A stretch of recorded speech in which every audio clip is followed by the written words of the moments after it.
Why do people buy these things? The other day I came home from a mastermind meeting I'm a member of, and I had these shoes. Okay, well, technically I had a yellow and black pair and this pair came after, but either way, I had a pair of shoes that looked a bit like a glove, with separate areas for each toe. Most shoes are built like a mitten, just covering all the toes and squishing them together. This shoe spreads your toes, more like a glove, the way they were supposed to be naturally. They are insanely comfortable, once you get used to something between your toes. It's almost like not even wearing a shoe at all. Anyway, when I got home I asked my wife, "So how do they look?" She answered, "They look kind of hippie, but like something other people don't, and that's why you have them." Wow. She has an insight like few others, I can tell you that for sure. See, my wonderful wife identified, in just a few words, why people buy these shoes. Why I bought them, and I do this stuff for a living. In short, they are comfortable, but so are 1,000, heck 1,000,000 other shoes. They're good for your feet, or so the manufacturer claims.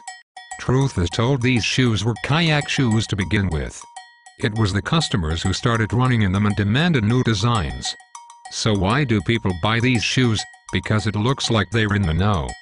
They buy the shoes based on emotion, which is the only reason anyone buys anything at all. People buy because they want to stick their chest out and tell friends what a good deal they got, want to show others how smart they are, want to make sure everyone knows they can afford the best. Or because they're afraid of looking foolish, because they get scared that they might miss out on a good thing, or because they are worried about making a bad decision.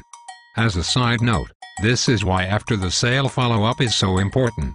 When their friend tells your customer how much they overpaid and why they got ripped off, they need to be able to counter it. At least in their own mind. If they can't, you might have done a stellar job, but you just lost a repeat customer. In this case, with these shoes, people want to look smart. What emotions does your marketing invoke, negative or positive? By the way, remember, people will work harder to avoid pain than to gain pleasure. It may seem perverse, but you can bank on it. If your marketing isn't invoking strong emotions, your marketing is weak and you're leaving money on the table.